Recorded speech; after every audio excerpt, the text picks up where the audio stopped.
આર્થિક સ્થિતિને પહોંચી વળવા માટે હંમેશા આપણે પોલીસ, ફાયર અને હોસ્પિટલની સેવાનો આધાર રાખીએ છીએ, પરંતુ આ વિભાગોમાં કર્મચારીઓની અછત હોય તો આવી જ સ્થિતિ ભાવનગર મનપાના ફાયર વિભાગની છે।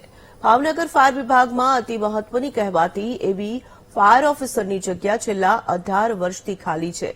ભાવનગર મનપામાં હાલ કુલ 62 લોકોનું મહેકમ છે, જેમાં સૌથી મહત્વની એવી ચીફ ફાયર ઓફિસરની અને સ્ટેશન ફાયર ઓફિસરની જગ્યા 18 વર્ષોથી ખાલી છે।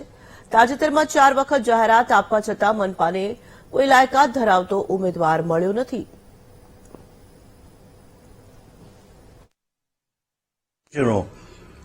50 સ્ક્વેર કિલોમીટરના હિસાબે એક સ્ટેશન હોવું જોઈએ।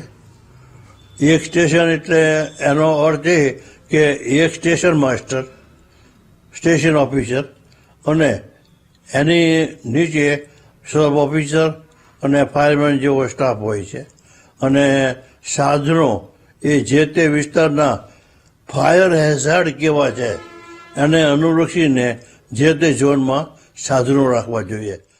ચીફ ફાયર ઓફિસરની જગ્યા ખાલી છે અને એની ભરતી પ્રક્રિયા માટે મહાનગરપાલિકા દ્વારા જાહેરાત આપવામાં આવેલી છે અને અરજીઓ મંગાવવામાં આવેલી છે। એ ઉપરાંત ફાયરમેનની ભરતી, સ્ટેશન ફાયરની ભરતી, આ બધી પ્રક્રિયાઓ ચાલુ છે। ભાવનગર મહાનગરપાલિકાનું સેટઅપ જે અગાઉ હતું ફાયર વિભાગનું એ વધારી અને અમે 242 સ્ટાફનું ફાયર સેટઅપ કર્યું છે। એ ઉપરાંત ભાવનગર મહાનગરપાલિકા વિસ્તારમાં 2 નવા ફાયર સ્ટેશન બનાવવા જઈ રહ્યા છીએ।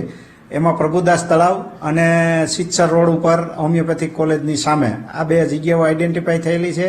એના માટે ગ્રાન્ટ પણ આવી ગયેલ છે અને આગામી દિવસોમાં એનું કામ ચાલુ